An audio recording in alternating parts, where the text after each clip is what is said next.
11. Friends don't lie. Stop it! You're freaking her out! She's freaking me out! The upside down. Do you understand what he's talking about? No. I found the chocolate pudding! Oh God, please tell me it's not the kid. I need you to hide! Mornings are for coffee and contemplation. Holy shit. Welcome back. My name is Kit. My name is Jeff. My name is Steve. And this is Stranger Things, episode 6 of season 3. It's chapter 6, E Pluribus Unum. E out of many one. Out of many one. Oh, because they're like melding into the one thing. That was my ego. No, I'm just kidding. That's what they meant when they minted the coin. Out of many one. We melt into the revolutionary world. Marvin the Martian approves of the title. Marvin, good to have you on the show again. Indeed. Anyway, you guys know the deal. We're rewatching Stranger Things all 4 seasons in anticipation of our season 5 coverage, which we are prepped and ready for. We've got snacks, we've got caffeine, lube, everything we're going to need for this onslaught through the holiday season of season 5. Yeah, an industrial sized vat of lube, in fact. A whole vat? Yeah, a whole vat. We're just going to jump in like it's a Nina and come out like... That'll be us walking around the studio. So get ready for that, guys. Get ready for that. MadLibs coming up soon, and then overall thoughts, and then we'll do a deep dive, a step-by-step, play-by-play, scene-by-scene review of E Pluribus Unum. We'll talk about our favorite moments, all the Easter eggs from 80s pop culture, and our favorite performance at the end of the episode, just for anybody hopping in randomly on the Marvin the Martian episode. You picked a wild one. Hoo boy. Steve, you're running MadLibs this week, right? The MadLibs, I sure am. This is the segment of the show where I ask these two jabronis for words like verbs, like adjectives, adverbs, other examples, and together we construct a story that will be read at the very end of the episode. I got great news this week, guys. It's the Stranger Things MadLibs again, the official Stranger Things one. So we are rocking and a-rolling for this one. Who wants to go first this week? I will. Kit is going first. Kit, from you, I need an adjective. Stellar. Andy, can I have an adverb? Gently. As in, do not go gently into this good night. Rage. Kit, can I have a noun? Rage. Oh, I think if you're going to have rage in your MadLib section, you put it as a noun. Andy, even though in that poem it's a verb. Yeah. I get it. Andy, can I have a verb? I was going to say rage, but that fucked up. You can't do that. Put you in Azkaban. Birth. Andy's been on the wanted list ever since he got that polyjuice potion. Oh my God, he keeps looking at everyone's dick. You're not supposed to do that. It's against the rules. He's like, oh, let me pluck a little hair out of your head. I'm going to look at your dick later. I'm telling you, there would be a fucking black market for that shit. You know what I'm saying? Kid, can I have an occupation? Dementor. There you go. How much do you think they compensate the Dementors for their work? We do it for soul sucking. Right. Find something you love and you'll never work a day in your life. You'll never suck a day in your life. Andy, can I have an adjective? Curly. Kid, can I have a noun? Mousecatool. Mousecatool? Uh-huh. Silly word. Oh, I was hoping you gave me silly word and you said noun. And I said, fuck it. I'm going with it. Now he has to do a silly word after Mousecatool. Mousecatool does work. Okay. Yeah, it does work. Goddamn right it does. Boochies.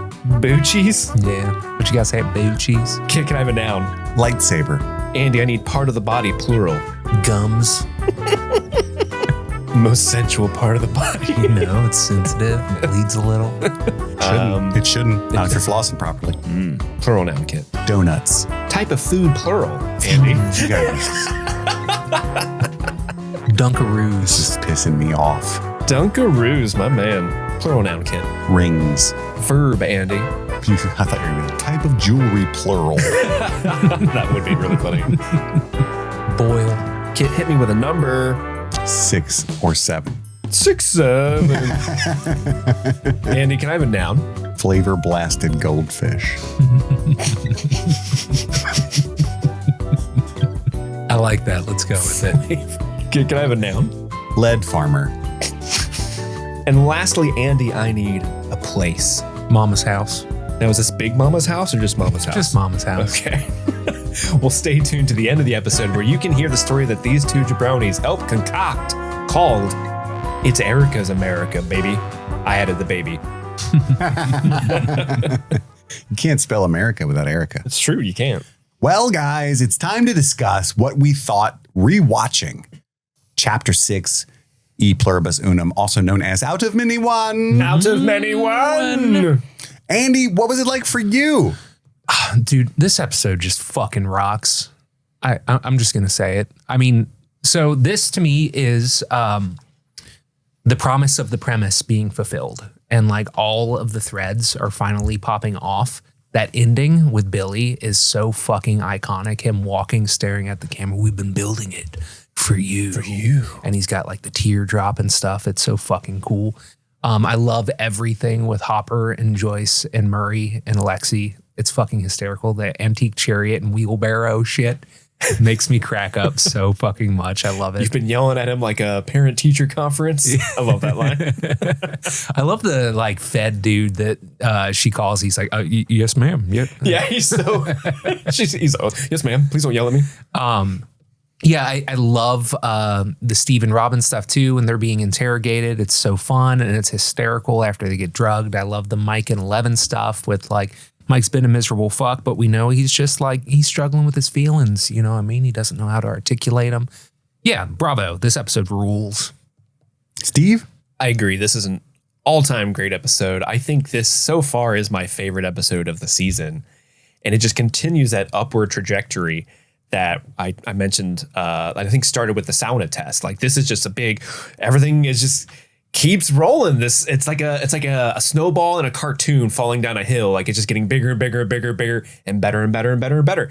This episode rocks. I think it strikes that perfect balance between comedy, heartfelt emotion, abject terror. It's a perfect blend of everything. Like even I know I've been a little critical of the Hopper and Joyce moments this season, feeling a little like too heightened for those characters. This episode is like that perfect balance. Like they're still being funny and a little manic, but it's much more believable for the characters. And I think that's really, really awesome. Like you mentioned, Andy, the monologue with Billy at the end is one of the most iconic moments of the show. It's so well done and incredible. Robin and Steve being tortured, that's what I just said. Robin and Steve are being tortured, yet somehow it's fucking hysterical and really heartfelt. And this is the episode I think that Maya Hawke really gets to kind of step forward and say, I'm a character that belongs on this show, and not only belongs, but is going to fucking be one of your favorite characters in the entire show. And it only gets better from here. But this is the first episode I think they really let her kind of loose on a script and gave her like material other than, come on, dingus, let's go. Because she's been great so far, but this is the episode that really cements her as one of the outstanding cast, or at least it gives her the opportunity to be so. I think she cements it next episode, but this is a great Robin episode. And lastly, I'll say the production design on this episode is on point, as with most things on Stranger Things. Specifically, when Eleven goes back and is being shown Billy's memories. I think that sequence is really gorgeous, but also like break it down to just the small fact that what Eleven's wearing, that yellow and black shirt, really pops off the background. You've got like this colorful storm and the beach swirling around her, but she's always boomed front and center. She's never hard to see. And it just adds to the palette of colors that's being displayed in front of us. It's wonderful production design. I really, really love it. And that's even before you get into the void stuff you see as well, which is always incredible. We get some really cool slow-mo falling shit, which is always super cool. Yeah, dude, I love the way that they like flash back through all these little moments of what Billy has been through in the last couple of episodes, and then flash back through it the other direction when she does the slow-mo moving forward. Oh, it's fun. You can tell they got like a high-speed camera for that fall too. Yeah, because you can always kind of see those things. There's like a very minor stutter that happens with the image, and that's always because that's a high-speed camera. True. And it looks cool, but I'm just like, yeah, they got one of those. That's so dope. But Kit, what did you think of E Pluribus Unum, Out of Many One? I hate to be the guy all the time. Be him. No. Be him. I'm starting to get a reputation, you know? Lean into it, baby. I'm an anti-hater. This is a fun episode. I love this show. I love this season. Let me just start off with that. Sure. But I disagree that this is like for me, not disagree, but I had a different experience. I'll say that. I had a different experience rather than saying, hey, the heightened atmosphere is finally like mashing into like a workable tone or whatever, you know, however you want to describe it. I don't think I paraphrased you very well. I think I had the opposite effect where I was like, you know, I see more and more. It's weird. This might not make any sense. I don't agree with them, but I see more and more what the people who don't like this season see. Does that make sense? So you see what they see, but you don't necessarily like, I'm on that team. Yeah, it's not. I think that's fair. I'm not having that, but I used to always be like, what? And now I'm like, oh, I get it. Like these characters are being like consistently silly versions of themselves, right? I think 2 had some issues that was like, oh, they had 9 years less prep time as far as the writing to kind of replicate the experience of the first season. And you can kind of see the shortcuts and leaps in logic and, you know, two-iness of it all. Yeah, they very much fell for the same thing, but bigger. Yeah. For season 2. Whereas season 3 is like, we are the shit. You know what I mean? Like we're the biggest show on the planet. And they're all demanding huge salaries now. And let's lean really hard into what everybody loves about each of these people and let them be caricatures of themselves almost, right?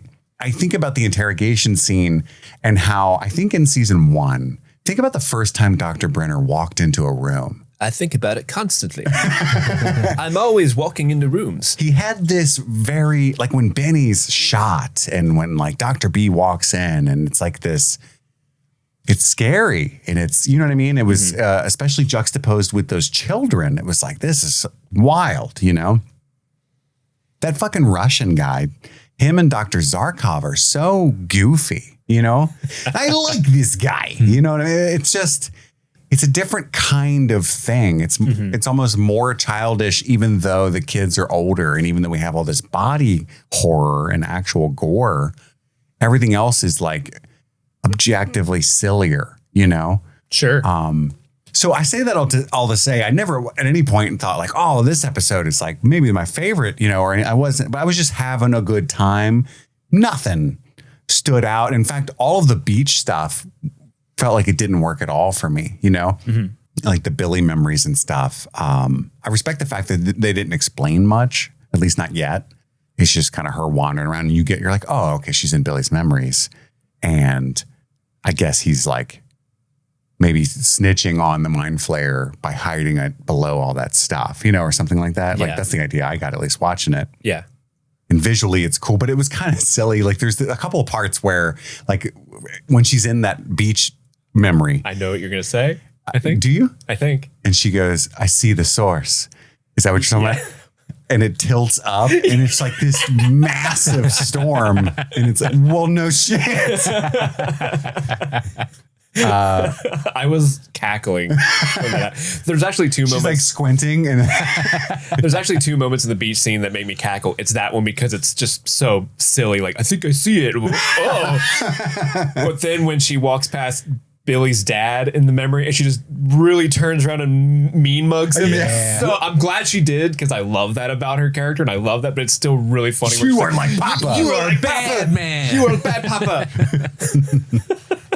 I love that scene. It's like a fun way to like portray his subconscious. You know what I mean? And so I don't know if I read it as him snitching on the Mind Flayer as much as like the Mind Flayer has infiltrated even those aspects of his life, of his personality, that like these are the formative things of who Billy is.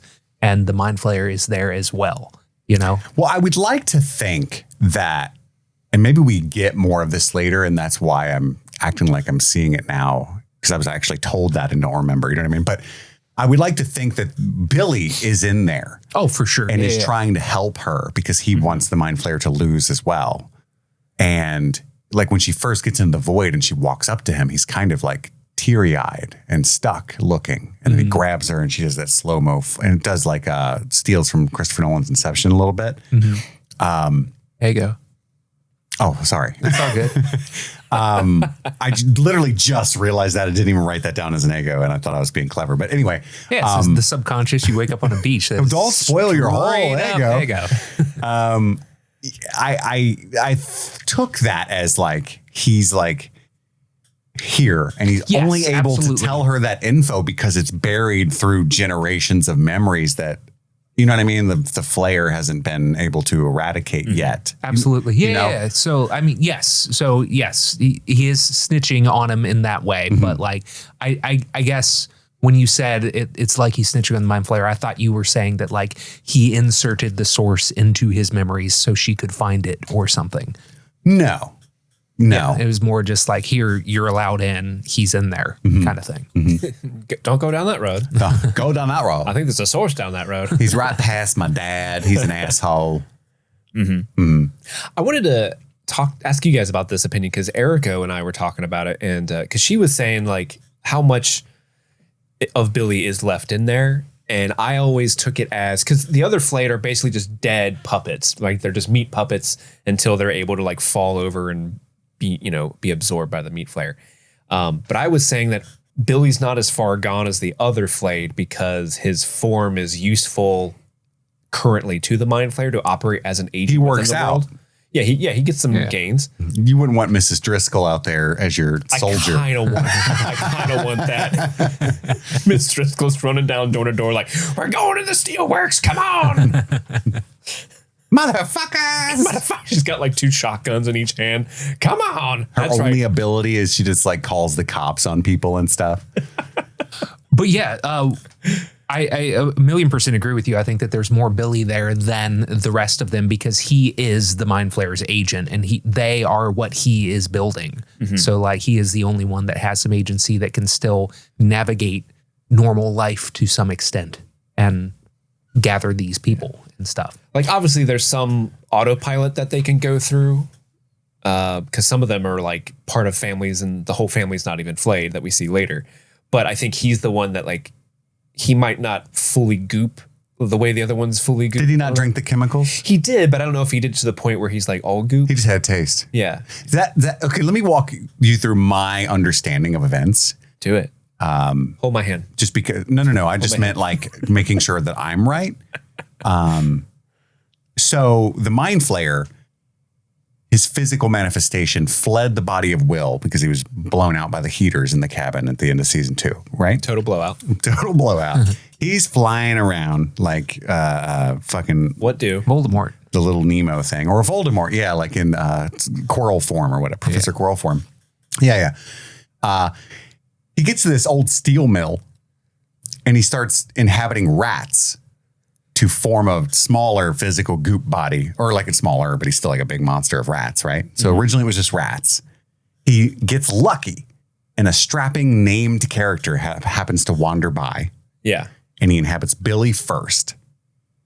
And then he sends Billy out to flay other people or bring him to him. And they have to drink the chemicals just like the rats did to melt their bodies enough to join him. Yeah. That's what the chemicals do. Yeah. And that's it. That's my understanding of everything. That's what happened. Yeah. So he pickle ricked to Billy. Okay. Yeah, pick a rick to Billy. Yep. All right. So I do understand. Good. How lucky was it though? That he got Billy? Yeah. Yeah. Very lucky. Can you- Strapping young Zoomer. Who's going to be the person that wanders out there? Like Miss Driscoll, I guess? That would have been bummer though. Like if she's it on did. she's on her like morning walk, like doing the little speed run. Like I'm getting fit for the She's got summer, ankle ladies. weights and stuff. I'll make it work. I'm gonna go to the pool and get that Heather. I hate her. She wouldn't be able to bring him anybody. She's just out there yelling, come on. No. Come on in to the steelworks. I gotta show you something. I baked cookies, but you gotta walk down there to get them. Like what you see, Karen? Come on. She's like, anything other than Ted. I guess. do you better than Ted does. We can scissor at the steel mill. Ooh. Give me a call. Hello? Yeah, she'd have a better chance of roping out Ted. Did you know my husband's dead? That means I'm down to clown. Come Ain't on, no Ted. ball and chain here. God, gum you up at the mill. Gum you up. Yeah. You know, I'm just saying, yeah, it was a good soldier, good first soldier to have Oh yeah, he lucked out. before everybody else went. Anywho, let's get into it. I'm glad we're all on the same page. Yeah. After a brief break to hear from one of our sponsors, of course. And we're back, and Netflix describes episode 6 thusly. Dr. Alexei reveals what the Russians have been building, and 11 sees where Billy has been. Dusty and Erica stage a daring rescue. Where's Billy been? Where's he been? Where's that Billy been? He been places. Isn't Alexei his first name? Alexei Smirnov? I don't know. That's a good It would question. have to be. I thought it It's was Alex. his first name. Yeah. Who called it? Who could? He's like Miss Rachel of Russia or something. Like Dr. Alexei. He's got his own YouTube channel. He would crush. Like Dr. Phil? Let's Dr. see. Yeah. Dr. Drew? I went Miss Rachel instead of Dr. Phil for reasons. Because Alexei's a good guy. So according to the wiki, he doesn't have any name other than Alexei. So who knows? That's why they didn't name him. That is his first and last name. Yeah. Alexei. Yeah. Hey. Of the Moscow Alexei. That's He's a mononym like Zendaya. You know what I'm saying? Yeah, right? That's old man Alexei's boy. So the kids are talking about the gate. We cut back to Robin and Dustin and the gang. Keep in mind, Erica and Robin are like, what the fuck is this? What is a gay? You've seen this before? But Steve and Dustin are like, oh no, right? They vaguely tell Robin that it's bad. Yeah. But it's mostly just them realizing, oh no, this is a gate situation. Gate equals bad. Gate equals bad. That's right. I think at one point they're like, yeah, what are we not understanding about this? Yeah. Come on. Come on, Gate equals catch bad. up. The Russian guy that Steve knocked out is missing. And right as they realize that, the alarm goes off. It's a klaxon. It's the classic, like, golden eye on Nintendo 64, you know? And when that he was jumped, one of Neither he one of you jumps did a off good of job. the dam at the end. You know what I'm saying? The alarms are blaring. The people are coming. Yes. Right after killing Sean Bean. They run past all of the soldiers to the gate laser itself. Like they're just playing chicken with all these guys and stuff. Like, oh my God. And they end up like in that little area with the laser itself. Steve's blocking the door to help the kids get away. Robin goes to help him. And At one point, it was Steve versus like 12 Russian soldiers. which yeah. Steve the Hair Harrington, truly a legend. Well, He's using his head to hold the door. Prophecy was foretold. his hair, the hair reaches out his hands. That's his power. He tells Erica and Dustin, you guys escape. You're younger. Your life's more important, but also you can go get help. This is the new plan. Dustin lingers to say, I won't forget you. And they scream at him to just go. It's really funny. They capture Steve and Robin. Oh, no. Uh-oh. Will, back at the hospital, I forgot that's where we were because we watched these about like 6 days apart. Yeah, the last Yeah, episode dude. ended with the mini meat flare roaring, and that was the last shot. Yeah. My notes said he's still in the hospital. He gets a tingle. They're upstairs. I think they overused that this season too. Like Deactivated. they don't know ever what to do with Noah Schnapp because he wasn't in the first episode. He's really not needed in the show because like he's a prop. My boy. Will. How dare you say such things about my boy? I would just say I've really gone against Will on this rewatch. Season 2, he's really good because he has all that like Reagan from Exorcist stuff to do. But he's relegated back to. They are trying to figure out what to do with him in this season. Oh yeah, he's got like some affinity or some closeness with the monster, but also like he's just kind of there. He's not super smart like Dustin. He's not like comedically engaging and stuff like Lucas and Mike, and he has no like interesting relationship B plot or anything.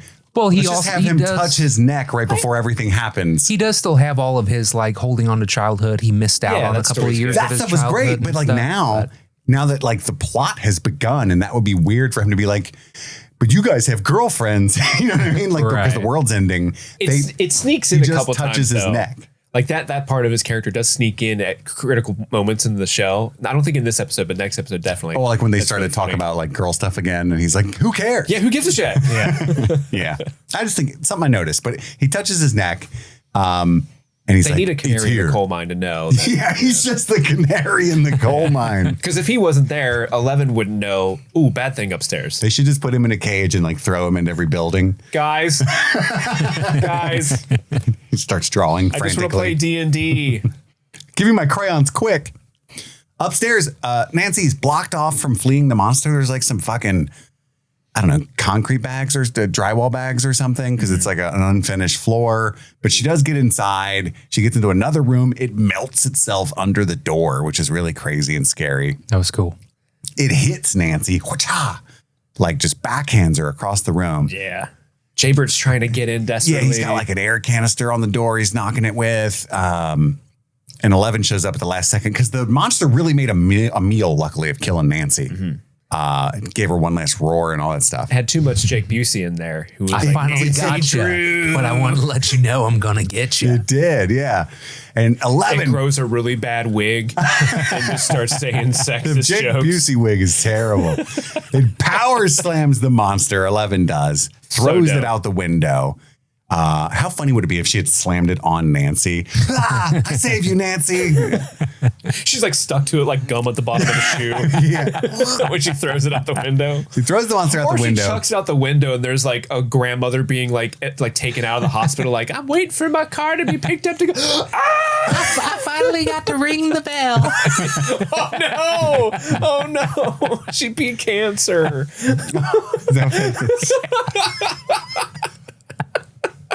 Damn, it's dark. Dang. The direction of 11 is really funny, I think, throughout this sequence. And it makes sense. I'm not nitpicking it. I just noticed it more than usual. She comes in the room. She slams the monster, throws it out the window. She's so in charge that she tells Jonathan to soothe Nancy. If you notice, she grabs Jonathan and goes, go. Right? Like, that's all you're good for. Yeah. Make her feel better. Yeah. She runs outside. Everybody get behind me while we all just stare at it going into the sewer, but also like I'm here if it tries to like get crazy once it's down there. Yeah. I like it. It's funny. It's interesting that they're all like, get it, Elle. Why are you guys even here? We wanted to see. We're rubbernecking. Yeah. This is interesting. If I was in this group, I would 100% always just be behind 11, no matter what. Yeah, for sure. I'd be in the car sure. like, call me when it's over. Get it. Was there a meat monster? I thought there'd be a meat monster. I'd still be at the vending machine. One thing I thought about this rewatch is like, there are 20 dead doctors and nurses and patients in that hospital. How long does it take before someone figures that out? Well, the lady at the front desk is only concerned that only 2 visitors go up at a time. Yeah. She's not concerned how many people die while they're up there. She's not looking. Yeah. I imagine like she yelled at the kids when they ran by too. Whenever the nurse shift change is at like 7 in the morning or whatever, probably earlier than that. I'm sorry, nurses. Come in. All right, guys, I'm ready to. What happened? Yeah. Well, we know that they're not too attentive because Mrs. Driscoll's alarms were going crazy and Nancy was just in there reading the chart. Like, they're like, I don't know where it says if this is bad or not. Oh, Mrs. Driscoll's alarm's going off. Rub some dirt on it. Should be fine. Nobody likes her. No. She's a whiner. She keeps trying to get us to scissor at the steel mill. It's really odd. I don't like it. One of those creepy patients that's always hitting on the nurses. Oh, my gown came undone. Oops. Looks like I need you to put in another catheter for Mama Driscoll. Oh, my God. That's so disgusting. Oops. Fell out.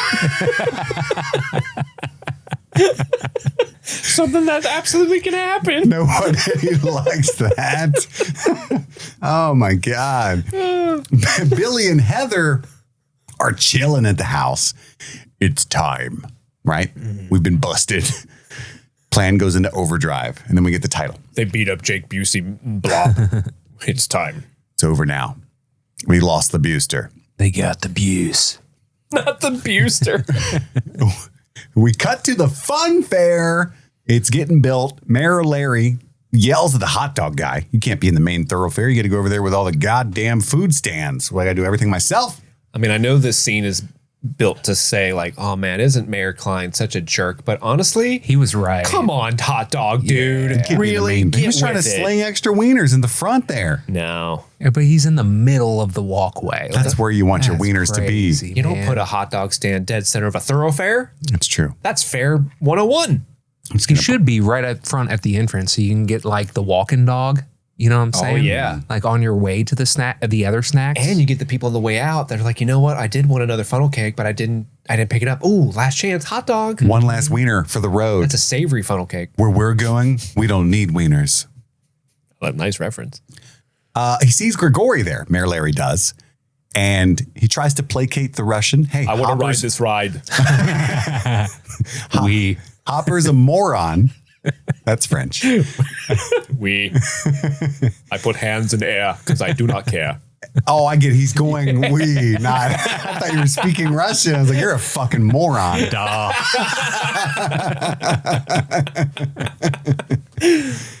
Je suis Russian. I've been taking lots of French on Duolingo. You doing Buzzy? Yeah. I don't want to bust it out right now, but I'm number one of the Bronze League right now. That is an American podcaster, and he is speaking French. But he pisses Grigori off because he tells him that Hopper got the better of him last time, so you're going to need extra comrades since you bitched out. And he slams him into the machine. It turns it on, and he says, "You have 1 day to find this man for me." Mm-hmm. 1 day. So Mayor Larry's in trouble. You're lucky you're still therapy. I have a temper. Hopper returns to Murray's with Burger King. Burger King was nowhere near the 7-Eleven, by the way, because he also got a Slurpee for Alexi. Mm-hmm. Never said it was, says Murray. It's a really funny scene. Yeah. They want to know what it is that the Russians are powering with all that juice, and Alexi's not coming off the info yet, and he's upset that he got a strawberry Slurpee. He did ask for cherry. Joyce backs up Alexi for some reason. He did ask for cherry, Hop. But they didn't have cherry. I mean, we've all been there. Someone goes to do a lunch run, and if they purposely ignore your order, it's like, hey, man, come on. For sure. We're trying to get nuclear codes out of this guy. We got to give him his cherry I slurp. ordered turkey and you brought ham. Yeah. Do you think it's the same? That never happens here It's true. because we are well taken care of here. It's true. We get extra, if anything.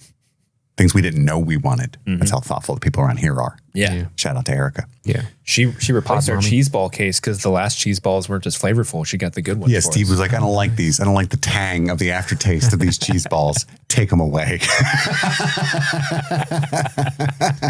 There was no aftertaste because they had no taste. Steve's a diva. I am. I only He's a want. Steva. Oh, you give me that Utz shit. I don't want any other type of cheese ball. I want that Utz or Utz or however you say it. I think they're Dutch. I made that up. How does that help me? That means it's pronounced eats. Sauna. Ask Enza. But Ellie. he respectfully disagrees and he says, no cherry, no deal. And Hop freaks out, starts throwing Alexi around the house, throws him the handcuff keys and the car keys. I love the little bit as he's starting to rough him up. Murray and George are like, Hop, what are you doing? He's like, I'm not going to hurt him. Yeah, because he doesn't speak English. Yeah, smart. It's all a bit, right? And he says in his mind, Alexi's scared. He's scared of the Russians, not us. This is all a bluff. He's not going to take the car and leave. They can hear Alexi starting the car. I believe he has started the car. And then after his speech, they're like, he's driving I away. believe he is now driving away with the car. Hops starts to doubt himself, but stands firm, stands on business. Joyce breaks and runs outside, and he's just sitting there in his car still. He's thinking. He backs it up, gets out, and says in Russian that he likes strawberry too. So Hop's plan worked. Of course he does. He has a heart.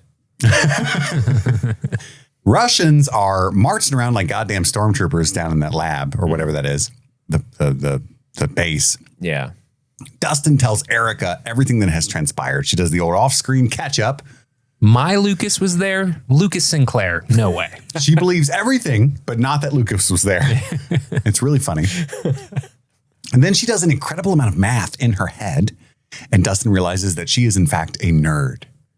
That's right. You're a math whiz, and you like nerd stuff. You're a political junkie, and you like How's that nerdy? I mean, I mean, feel like Steve most has that nerds particular are- type of nerd. A political, yeah. If you're a political wonk, that's the term. If you're a nerd for politics, wonk? it's a wonk. Are you Yeah. allowed to say that? I I feel am. like Yeah, that felt like a slur. it makes me No, nervous. I'm sure some people in Capitol Hill use it as a slur.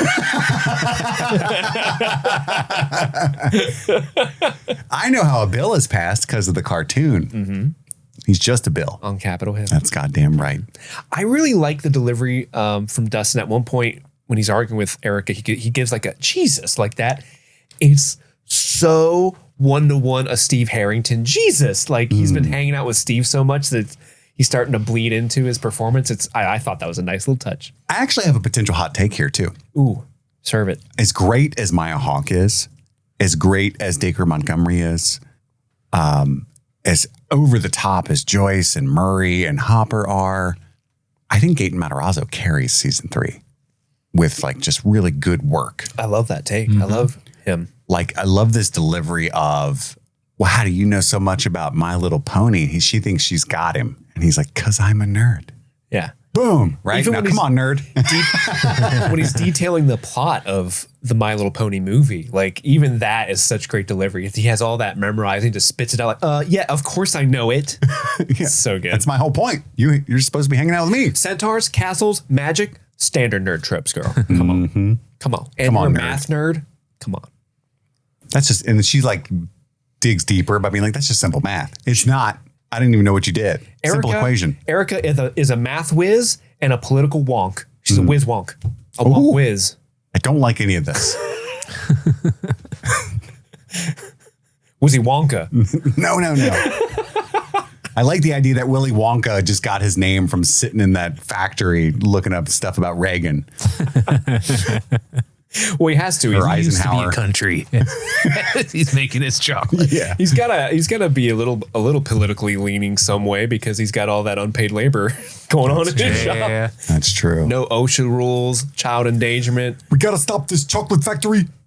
This man has been killing kids in all the name of candy for too long. Doopity doo. Don't like it. Is that Bernie Sanders like catchphrase? Doopity-doo. Doopity-doo. Healthcare. No, he's mocking the Oompa Loompa song. Doopity-doo. Ain't I a stinker? Exactly. Steve's getting punched. We come back to him. He's being tortured. They ask him who do you work for, right? And they're not from Jersey, but that was way funnier for some reason. Who do you work for, eh? Tell us. He works for Scoops Ahoy. That's what he keeps telling them. That is the truth. It's most of the truth. And he ends up offering them free ice cream. How about a USS Butterscotch to let me out of here? This world, I'm telling you. I fucking love this delivery of that. It's so funny. Yeah. They do think it's funny as well. Who do you work for? Love this guy. I like this guy. But then they ask him again, who do you work for? It's not going to stop. Oh, God. Right. Punches him again. This time it knocks him out. He's strapped back to back to chairs with Robin in the next scene, who it does not look like they've been torturing. Yeah. Which I'm glad. I'm not saying she deserves it or anything. They do hit her in this scene, though. Yeah, they are Russian, so they're probably being a little sexist. Like, of course, girl knows nothing. We get the boy Yeah. with hair. Have we interrogated his hair? That's right. Ask the hair. I'm not going to tell you nothing. I ain't telling you shit. You got me pricks. Pull out the clippers. No. You got me, pricks. And then don't worry, I have the very best doctor in the land for your friend. They're going to bring a doctor. Robin spits on him. Yeah. I learned that the Russian word for little bitch is puka. Suka. I fucked it up. I was thinking of punta. Suka. Yeah. I audibly gasped because I watched the show with the captions. Yeah. When we do recaps like this, I usually don't watch with captions if I'm not doing podcast work, but I do it with You're a captions psychopath. to help me type things out and like catch names and stuff. So I've never watched this with captions. So when he says Suka, the captions just say little bitch. And I'm like, oh, that's not what he said. But it is what he said. Well, the second Suka, I was like, it means little bitch for sure. And he keeps calling her that. Yeah. Dang. All our Russian listeners are going to be like, stop saying it. Watch it be like something even worse. Oh, yeah. Yeah. It's like the Russian version of wonk. Yeah. Calls her that. Didn't like it. But 11 is now in the void when we cut back to her. And she's got pictures of all the missing victims. I forget what. It's like a church poster or something for Mrs. Driscoll. It's something really funny. Like a donation drive flyer or something. Yeah, it's a bingo night. Bingo night. church. Even better. It's a bingo night. I love the shots of her in the in-between here because there's a really cool one of like the camera super pulled back and she's just like this teeny tiny little dot walking around because she can't find nobody. Yeah. And it keeps fading further and further away. That's a good shot. She's got that box of bloody tissues. She's been at it for a while. And Mike and Max are arguing about 11's safety. What if she gets brain damage? Wait, that can happen? No, Mike just made that up. Which it's a good surmising. Like people, we should worry about the bleeding from her nose. Yeah. That's not a good thing. We as men probably shouldn't just side with Mike like that, right? Like she is an independent person making her own decisions with her own body. sure. But Bleed out her also knows how much she wants. valid concern. We don't know the limits of this thing or what the long-term damage of using this power is going to be. I think both things can be true. Sure. She needs her autonomy and she needs to be trusted to understand the limits of her power. But also, I think you can be concerned for her brain being melted. We don't fully understand what she's capable of, you know? Yeah. And how it affects her doing this so much. Nancy's in the back making calls as a reporter, not getting any headway, making any headway there. And then Max comes up and asks Nancy, who do you think should decide Elle's limits? And Mike resents the way she phrased that question. You're leading the witness. Sustained. That's why Elle dumped your ass. Elle dumped you? That's where everybody's finding out this tea in the middle of the drama. Mm-hmm. But Nancy ultimately backs up Max because she's dealing with a similar kind of thing in her plot line with Jonathan doubting her talents and her limits and her abilities. And Jonathan's just sitting there listening like, oh, I see.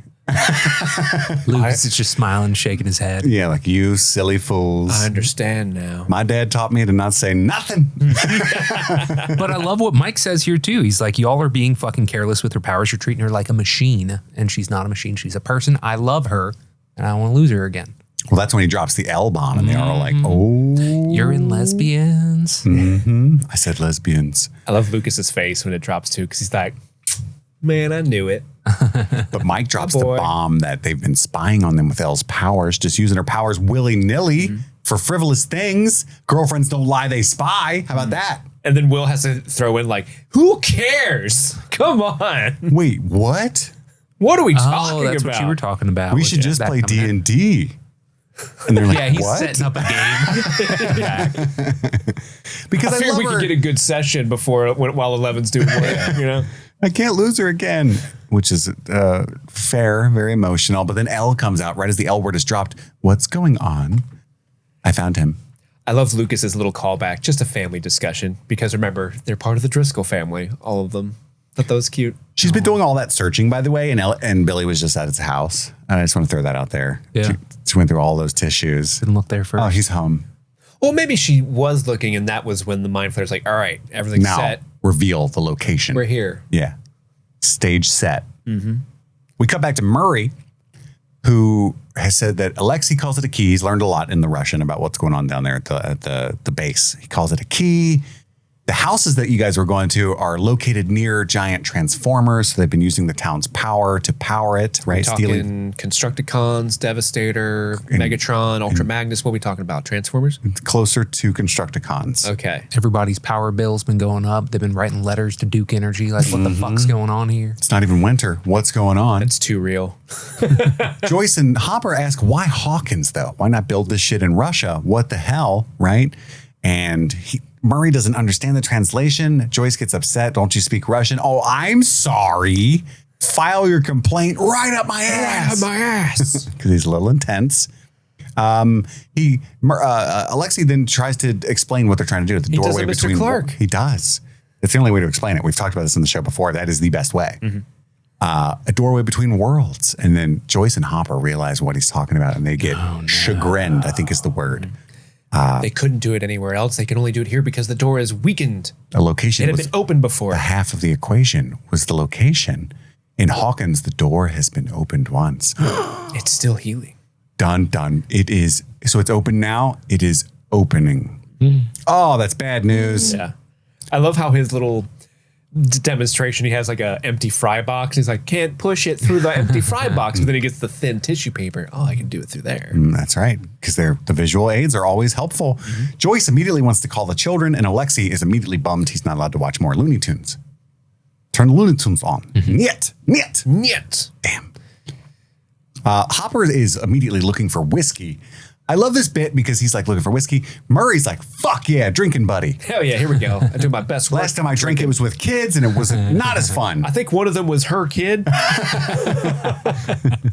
Yeah. I love them taking shots at the same time, and they're like, "There's got to be a way to turn it off, right?" Yeah, let's go. Yeah, they take two big double shots, I think. Yeah, it's a lot of whiskey or a lot That's of vodka. Because Murray has always vodka. Niet. It's whiskey. Hop says that he will get Alexi to the lab if he can shut it down. That makes Alexi laugh so hard. Fat Rambo's not going to get in there. Not even skinny Rambo could get in there. He says he's naked, and it cuts to Alexi. He just shrugs. So Exposed. Compromised. And there's that one little bit where he's like, can it be turned off? Did Edison turn off the light bulb? Did Bell turn off the phone? And then Murray's like, cocky bastard. But I like him. But I love his style. I love this bit. It's a corny joke maybe, but it lands so well for me where it's like breaking in is impossible. A base built by the brightest Russian minds, guarded by our strongest warriors.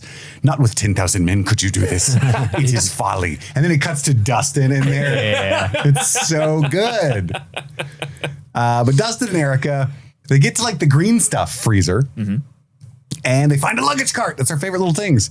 And Erica asks how big the Demogorgon was. What are we supposed to surmise here? That the Russians somehow know that a Demogorgon was found in there because they built this cage? I believe so. Yeah. But how? I forget Through how, spying means? but Oh, we find out later maybe? in season 4, I think We is do? when we find out exactly why. But it's laying down breadcrumbs that the Russians maybe have love an bread. idea that Demogorgons exist and they're here prepared. That's right. They got a cage.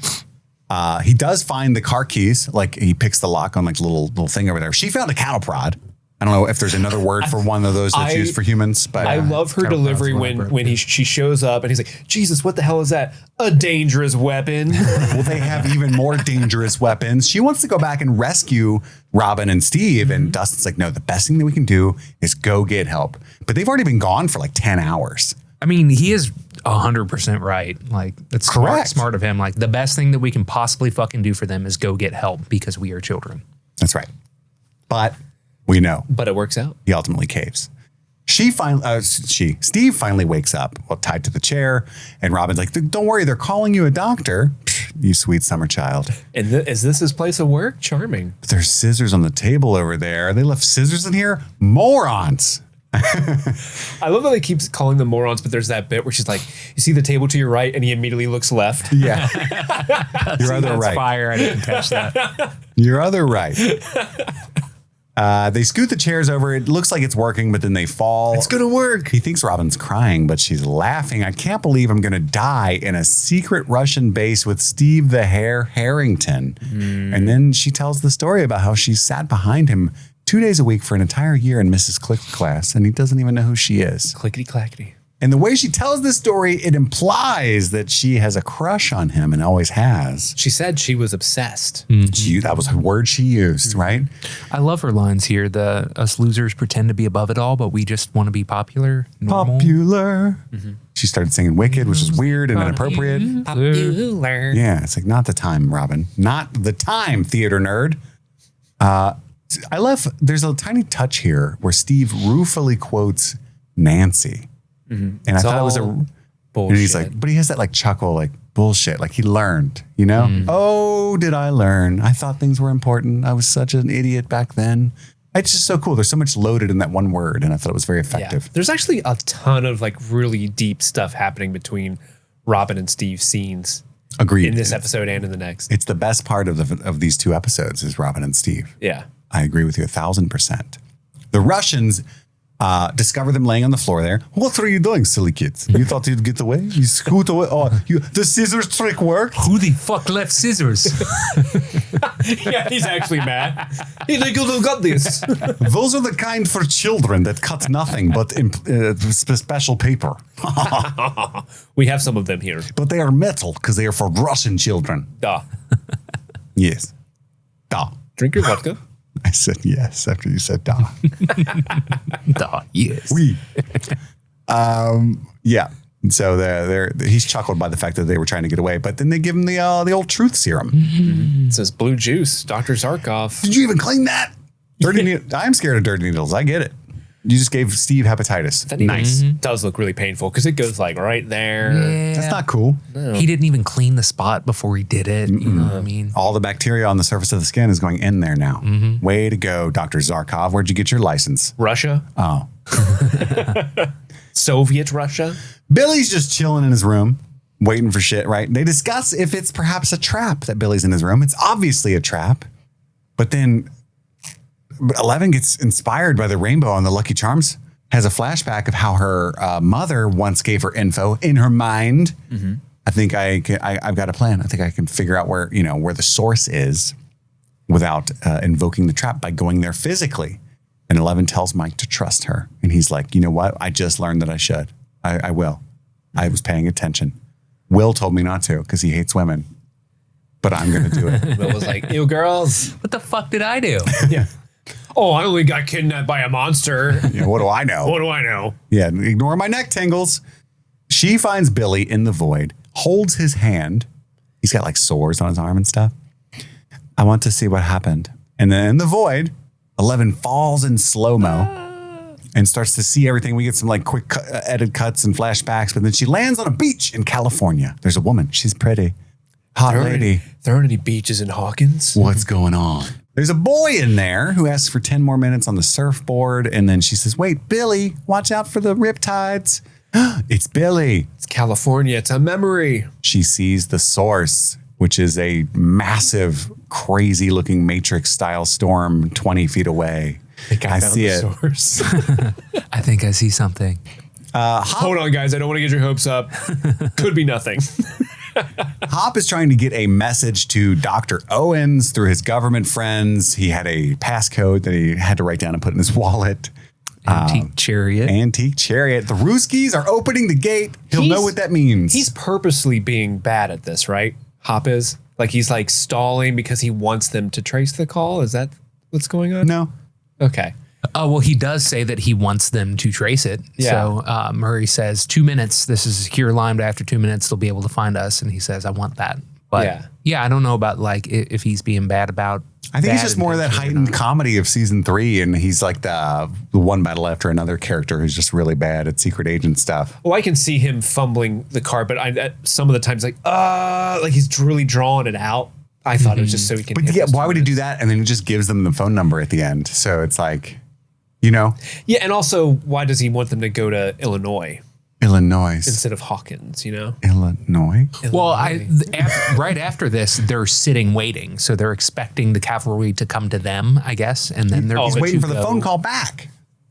Yeah, he wants them to go to Starcourt Mall, an entrance to Starcourt Mall. But yeah, I think like he's also totally out of his element here. Like I have this secret phone number with a secret passcode. So he's like, because the dude answers his phone. He's like, Philadelphia Library. He's like, like doesn't know Yeah, I think that's all real. That he's like, this is just weird. I'm a straightforward guy. Mm-hmm. What I do think is weird and doesn't work for me is this next little bit where Joyce is really worried about the kids and Hop's like, they're fine. Oh, the fair is going to get them. When it's like, or kids that are always connected to this bullshit. Yeah, like, they've been in trouble so much, and he's always like psychotically worried about Elle because he's lost his daughter before. But now he's like, I just want to fuck Joyce. I'm not gonna lie. If the kids are fine, I think we should be alone. I had an idea of how my 4th of July weekend was gonna go. And we're already a case of Schlitz back at the house. We're already at Murray's fuck pad. I thought I knew where things were going. That's right. He hooks everybody up. He gives him Murray's phone number. Murray is so upset. Like, he's flabbergasted by that. Jim! I have to move. You compromised me, Jim. Oh, my God. I have to kill you all now. This is so sad. Joyce calls the agents back. She's not going to sit there and wait. She hits him with the fucking, this is his partner, Wheelbarrow. He screams at that guy until he's like, yes, ma'am. It's like, we talked about it earlier. I love the bit where she hangs up and Hop's like, it's been exactly 1 minute, Joyce.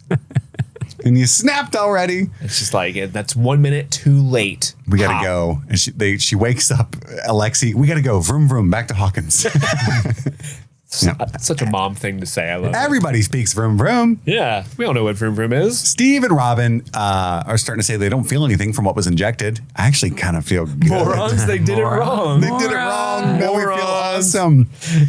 Doctor and the dipshits come back in. Maya Hawks just cracks me up when the doctors come back in. There's a shot where the doctor walks in front of Maya Hawk and she's just like, the way she looks up at him is so funny. Yeah, she's doing some great drug acting there. Who do you work for? But he's got scary torture tools. He says, Scoops. Scoops ahoy.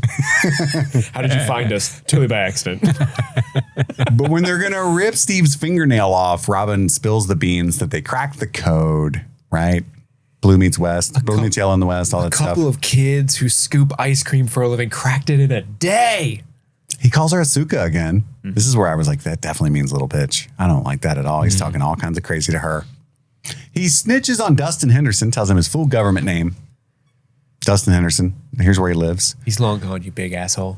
And then the alarm goes off right as he threatens the American cavalry coming in, which is what they assume that is. The Klaxons? Is that what you called it? Klaxons, yeah. Nice.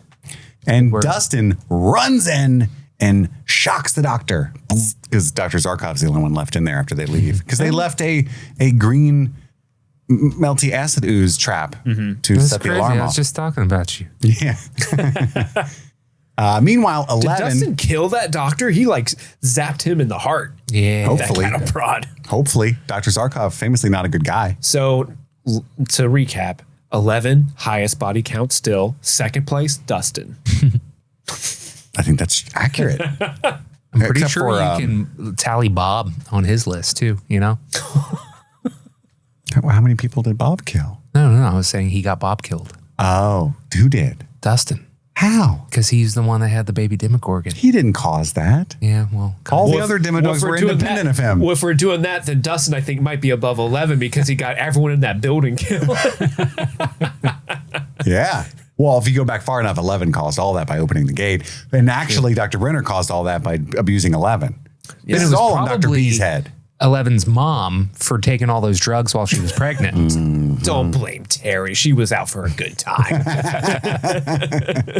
11's just walking on the fucking beach.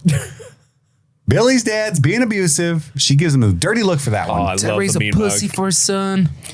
Billy protects his mom past Billy. A lesser show would have just had her run past and keep following the memory. Nay, not this show. Not this show. Not Uda Breezewitz, the director of this episode. Uda said, no, you mean mug the fuck out of that guy because he's an asshole and we hate Neil. That's his name, right, Neil? You sure? Billy's dad, Yeah. Neil. Also, just want to say, Uda Breezewitz, the director, Yes. big director of Severance as well. She Also, is. She directed Attila and the After Hours. Also makes the best cheese balls. Yeah, she does. But we find out that the dad was always abusive and that the mom eventually left and abandoned Billy to get away from that toxic relationship, which is very sad because he's like calling her and when are you coming home? Never. And then Billy all of a sudden being a bully at school. So we get this like, oh, this is what happened to Billy. This is how he became this way. And we see Billy meeting Max. Meet your stepsister, Maxine. Which apparently they've been brother sister for a hot minute. Yeah. They little. Yeah. Good 10 years or so. I like that they threw that in because I don't know. I always got the impression before the season, Pretty recently. that like their parents got together and then they moved straight to Indiana, but that's not the case. So I wasn't sure how close they were or how long they had been like brother and sister, but it's been a while. Yep. And then Elle gets to the source. It's the old Steelworks, Brimborn Steelworks at 6522 Cherry Oak Drive. What Miss Driscoll do? What's Miss Driscoll doing? Happy screams. Scissor. I get it now. I was like, where are you going with this?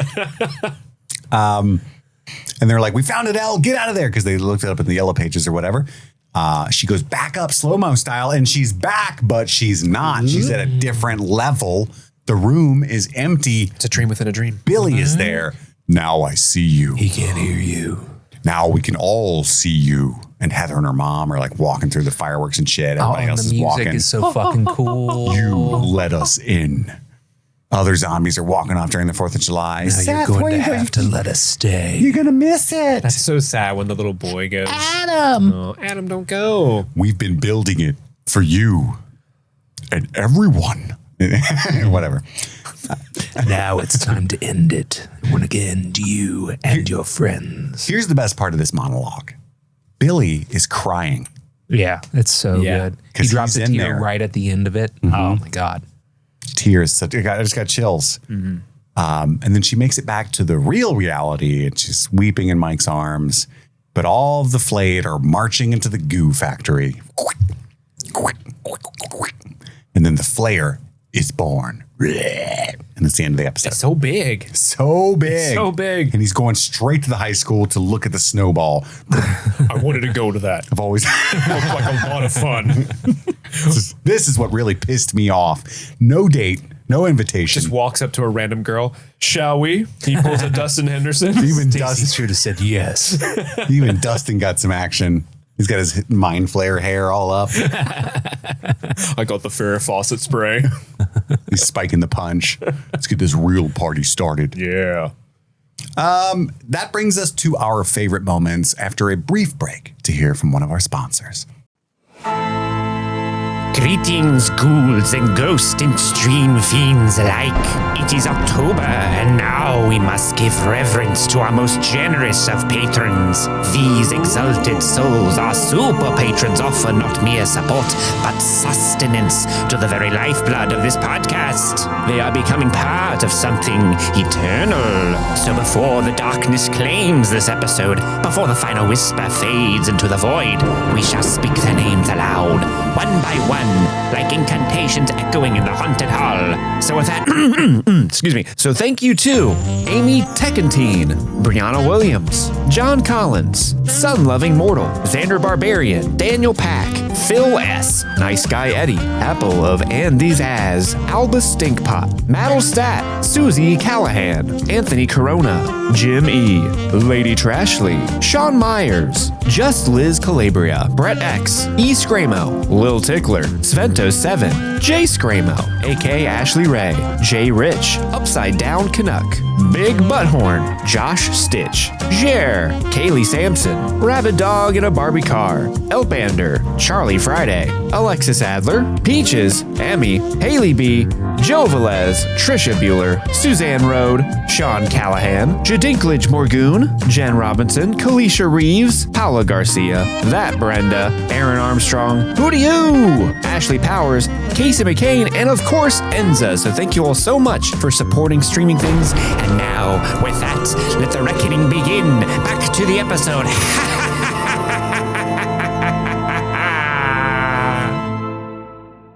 And we're back. We found the chocolate pudding. The chocolate pudding. Andy, what's your number 3 favorite moment of this episode? I'm going to go with, it's technically 2 sequences, but the entirety of Elle going through Billy's memory. I think that it was a really fun visual way to portray who he was, like showing his subconscious as flashes of memory on sitting on top of one of his favorite memories, being on the beach with his mother. I thought that that was actually really beautiful. And I thought that the effects were fucking fire when she finally makes it into the heart of the storm. And it's like a top down of the steel mill and the storm's blowing all around her. It's the eye of the storm. Yeah, dude, it's beautiful visually. Steve? That's my number 3 as well. Like I said, agree with Andy. The production design's great, and it does a lot to sort of give you some more empathy for Billy, a character that's been like really awful in season 2. And I think they're doing a lot of work to make him empathetic, but not fully absolve him of everything he's done. And I think that's more interesting and it's fascinating. I think they do a pretty good job of accomplishing it overall. Because as shitty as Billy is, you see why he's shitty. And there's underneath all of that, could have been a good person if things shook out a little differently for him, you know? Yeah, he'd just be surfing, having a good time, hanging out with his mom, who's still there. Yeah. She should have took him with her. That's heartbreaking. Agreed. Mom would win in any court of law, typically. Especially if custody-wise. If the judge is looking across the aisle at Neil. But we don't know. We don't want to judge her too harshly. Neil was obviously like a straight up dangerous person. Oh, yeah. Yeah. That dude's the real villain here. Mm-hmm. But my number 3 is just a quick moment of cutting to Dustin after talking about how impenetrable the Russian base is. I think great. It was such a good edit, you know? That's how you do it. That's how you make a joke right there. That shit's funny. Yeah, that's my number 3. Andy, your number 2. It's Robin and Steve after they have fallen over before they've been drugged, and she asks him if he remembers her from Mrs. Clickety Clack's class. And I thought it was really sweet when he says, he wishes that they knew each other because then maybe he could have passed. He would have been to college and all that stuff. And she'd be slinging ice cream with some other schmuck, but he likes being her schmuck. Mm-hmm. Yeah. It was good while it lasted. Yeah. Andy, you and I are like Oh, On are we point. going to be samesies? I think Let's we might be go. samesies this episode because that's my number 2 as well. Like I love Robin and Steve together. I love that pairing. And you're right. Like there's so much happening in that scene. We're learning more about their backstory. Steve's growing as a character, and there's a lot of fun to it. Like the way they shimmy over and fall. Like it starts off really fun, and then you get that little bit of a subversion where you think she's crying at first, and no, she's laughing, and that just makes her. Just that is such a good step forward of like, no, this character is going to be one that you're going to really latch onto and love. So that's my number 2 as well. Kit? That's my number 2 as well. I think my 2 and 1 will be the same as you guys. I just had to throw in that cut to Dustin. But yeah, the Robin and Steve talk is my number 2. Andy, you're number 1. All of our number 1s. That ending. The Billy monologue. Yeah, it's the Billy on. monologue. Yeah. Matchies. Come on, let's go. We all, everybody. Matchies. Get the fuck out. Yes. But no, I mean, that is such an all-timer, iconic monologue, and just the way Dacre Montgomery delivers it. And then they're adding a lot of post audio design to his voice to make it like more bassy and more sinister sounding, and just that like Well, it's the E Pluribus Unum. He's speaking with the voice of many, I think. out of many one. Yes. Out of one many, because he's the one person and it's coming out of one. Technically, he calls them many, but yeah, it's out of many one. Well, in the speech I'm saying, many voices are coming out of his one face hole. Face hole. Well, that's out of many one. You don't have to change it backwards to do. Oh, I see what you're saying. Yeah. No, I see what you're saying now. Out of one hole. Yeah, I get what he's out Yeah. Be dumb. The Billy funnel, you know? Ugh. Ugh. Well, that brings us to our Easter Eggos, where we identify all of the 80s pop culture references baked into the text itself. We'll go around the table one by one, and out of many Easter eggs, one. We unum. We're going to unum. We eat pluribus unum. Yeah. Andy, hit us with the pluribus. Oh, well, hit up my favorite. And I don't remember if we called this out in our original coverage or not, but you can call Murray's phone number. He says it back. I think we dialed it back then. Cop says it back, and I did it this time, and it still works. And if you, Oh, no shit. Yeah, there's a voicemail that says, "This Murray, and if this is Mom, call me back between 5 and 6, like we agreed. And if this is Joyce, we need to talk, but we should talk in person. If this is anybody else, you think you're so fucking clever, but you're never going to find me." And yeah, it's really fun. If anybody wants to call it, it is 618-625-8313.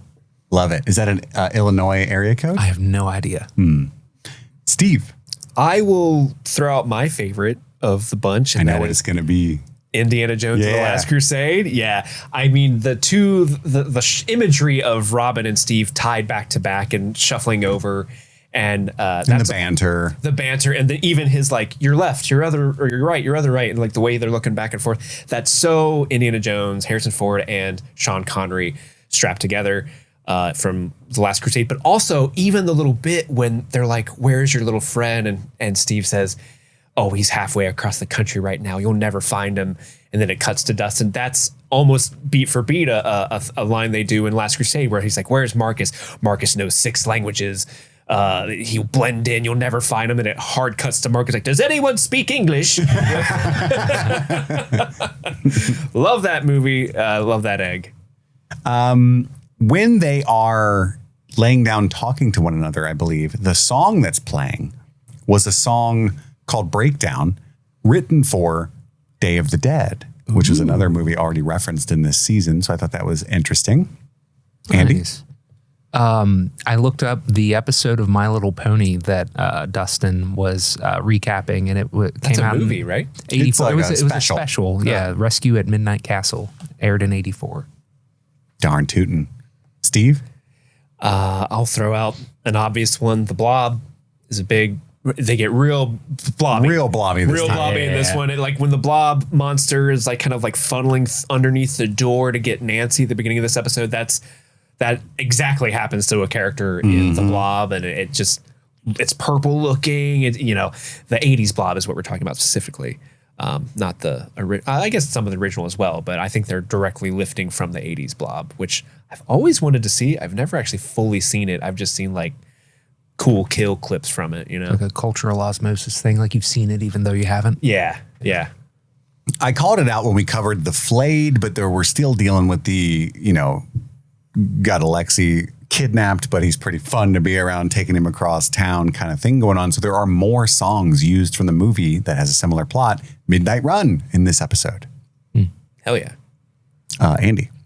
Well, we already kind of beat that dead horse, but Inception had to have been an obvious thing that they were pulling from in this episode. Waking up in somebody's subconscious on a beach is beat for beat what happens at the beginning and then end of Inception. And then Eleven's like, I'm an old man filled with regret. She's sitting there spinning a little top. With her mind. Steve. Obvious Eggo. Rambo. Fat He Rambo. pulls out Fat Rambo and Thin Rambo. I'm just happy to see that the movie Rambo First Blood made its way over to Soviet Russia. That's right. And they got to watch that. Happy for them. Yeah. I don't think we've ever said this before, but maybe we have. I know that I don't recall noticing it, but I think there's been a ton of Alien and Aliens references in this show. But I actually think that the green melty through the floor acid stuff is an Alien Blood reference. Yeah, absolutely it is. So there we go. Andy? I think I'm out. Steve? Looney Tunes. And I'm out other than music.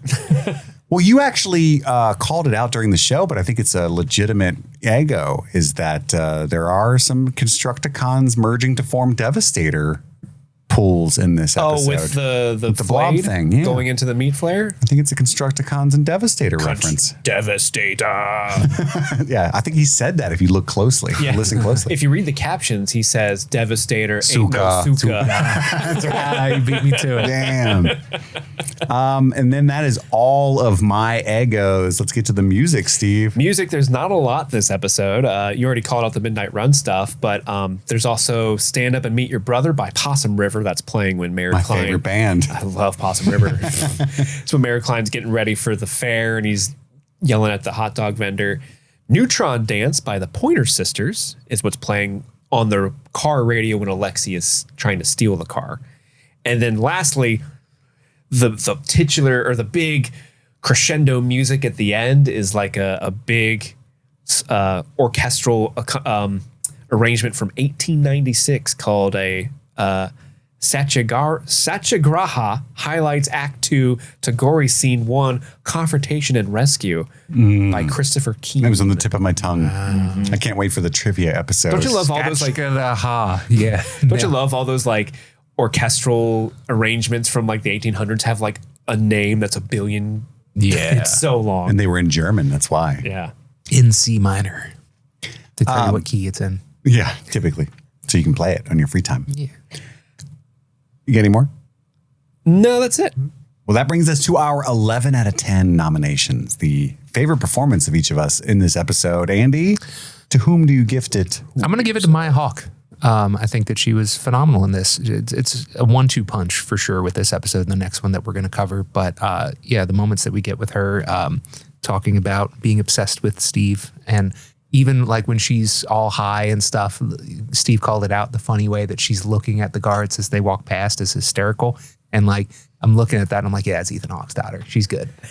You know? And Uma Thurman. Well, yeah, for sure. But I get Ethan Hawke vibes from that scene in particular. Fair, totally fair.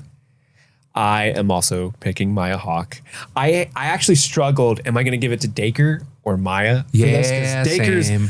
he's really only in the very last scene, but it hits. And as I was trying to think about it, I'm like, okay, everything Dacre's doing, phenomenal. There's a lot being added to his performance, like in the audio design and the way they're filming it, that's like highlighting it and making it even better than it already is. Whereas in Maya's scenes, it's just Maya doing her work. And she actually has a huge swath of emotions that her character is exhibiting in this episode. There's sadness, there's hilarity, there's seriousness. She's being drugged. There's physical comedy as well. There's a lot of acting that she's portraying, her and Joe Keery as well. But I think she is just phenomenal in everything she's given. And I think a lesser actress wouldn't have succeeded as much as she did. She's great in this episode. Shout out Dacre though, because that timing of the single teardrop at the end of his monologue was a chef kiss moment. Yeah. I'm sure they gave him a Visine or something. You think? I think sometimes they're just that good, man. No, sometimes one of is it Jessica Chastain, or There's I know Bryce Dallas Howard. I think I know what you're talking I know about. she can cry on command, but one of them can cry like out of the specific eye. It might also be Bryce. Probably. She is really that's good wild. at it. Dang. Yeah, those tear duct training, man. They go to camp for that. But I'm actually going to throw you guys for a loop. I love Maya Hawke. Dacre Montgomery's great, but I am going to give it to Gaten Matarazzo. I like that. I think he propels this episode with his aura. he has an aura. That's for sure. 11 out of 10 award for aura alone. And that kill count. That's right. That's right.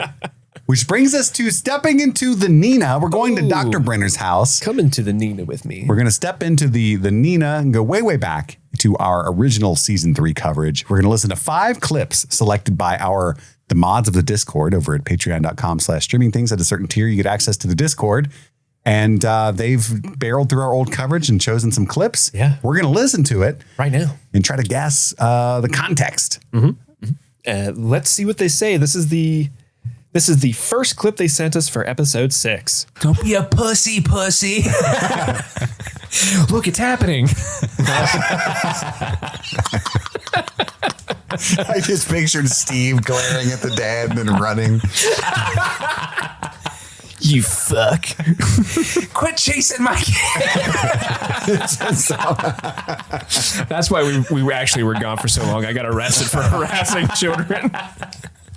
Oh, so they're talking about me, Steve, not Harrington, Steve. Yeah. Because remember our season 3 coverage. This is an annoyance I have was I had to go on a family vacation the day after it premiered, and so we recorded 3 episodes in one day. I edited them and released them while I was on vacation, but I was on vacation for like a week and a half. So our season 3 coverage is like very staggered over the course of like a month and a half. Mm-hmm. So what was I doing? You were apparently beating up children in the same way that Billy was, and you were yelling at them, "Don't be a pussy." Well, we're obviously talking about the scene where Eleven's in the beach memory and she's seeing Neil abuse young Billy and then looks back and glares at him. Okay. And we were, for some reason, pretending you were doing that. Because I went to a beach for vacation. That's 100%. So that's what it was. That's what it was. Okay, let's see what they say. Steve recently got back from vacationing in Alabama, and he relates the beach scene to the show to a storm he saw on the beach that made him feel like he was in the show and had to go to the beach to learn Billy's past. You went can't to believe Gulf Shores? Yeah. I can't believe you ruined our season 3 coverage to go to Alabama. Dude, Gulf Shores is dope. Dude, it's a sore subject. Welcome to the beach. All right, let's do number 2. This is straight up Inception, bro. There's a little top spinning in the background. She's like, oh shit, I gotta get out. I just think it was super well done. There's I really my enjoyed kids. it. Yeah. Michael Caine just shows up. Ellen Page. 11. You think I won't love you? Do not go gently.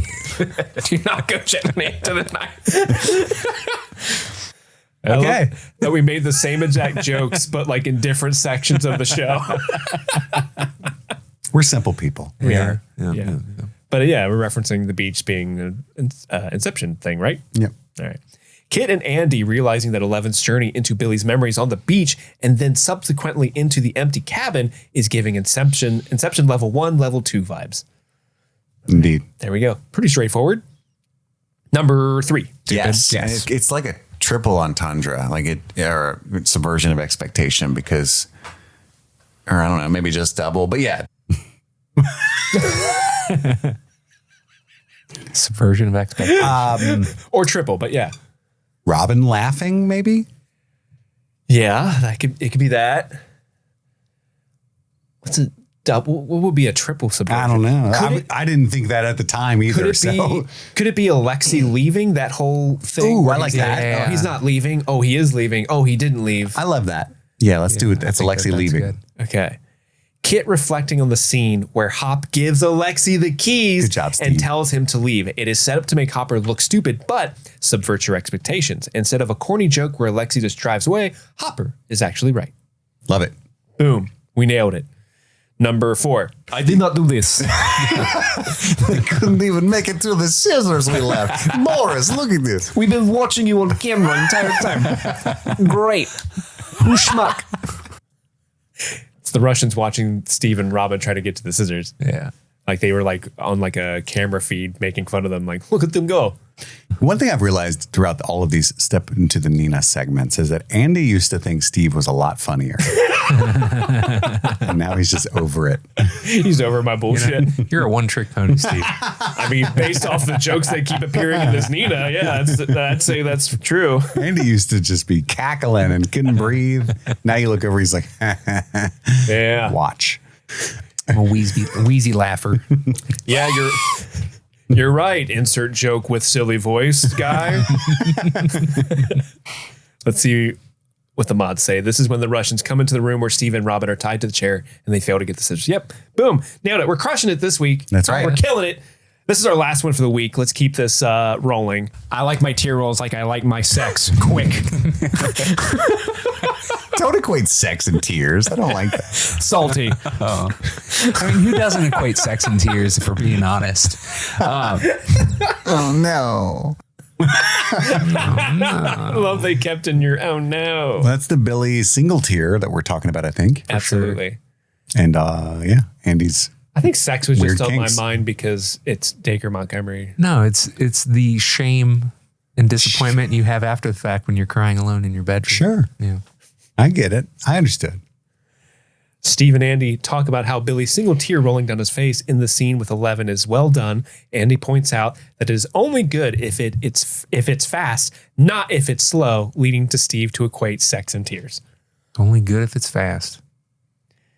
Okay. Andy's all about that hot, nasty speed. It's just gravity. It's the angle of your face, you know? And thus concludes the Nina. Thank you, Dr. B, for your hospitality as always. You're welcome. We'll be back in a few days, but we're done for now. All that's left, all that remains is our MadLibs story that we created, our Frankenstein concoction. Of MadLibs. It's the MadLibs. Do you guys remember the title of this one? Something about Erica. It's baby. Erica's America. Let's see the story you guys Yeah, I forgot I added the baby. Thank you for keeping me honest. Let's see the story that you guys wrote down at the beginning of the episode. It begins. Are you one of my brother's stellar friends? Because you look like you gently need advice. Don't worry, you've come to the right rage.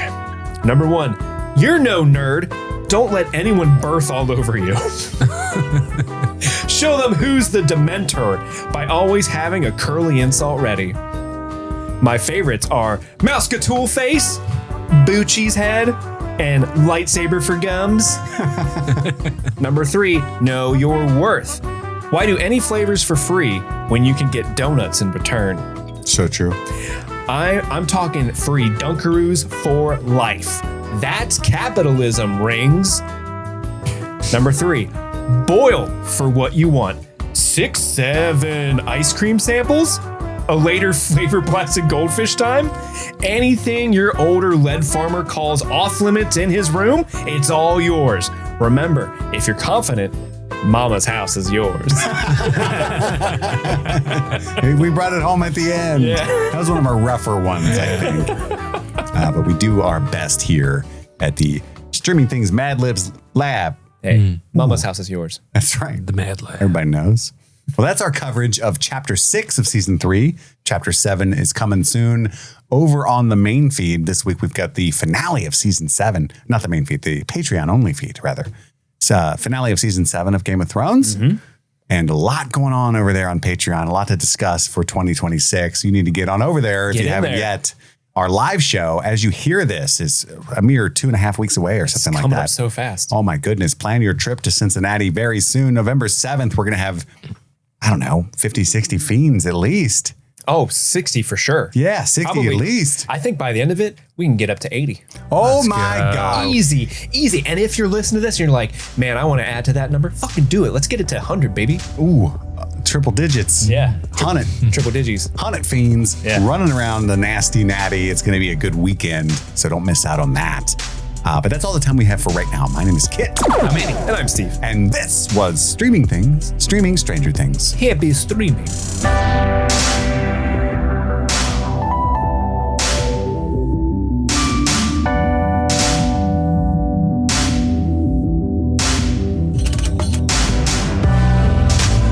My brothers wife's family. They're all from Tennessee, and they sound exactly like that. Oh, they're from sweetest Reese people. Witherspoon land? Yeah. I don't know why I said Wreath.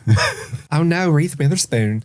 She's a national treasure. Love her in Freeway. Such a random pull.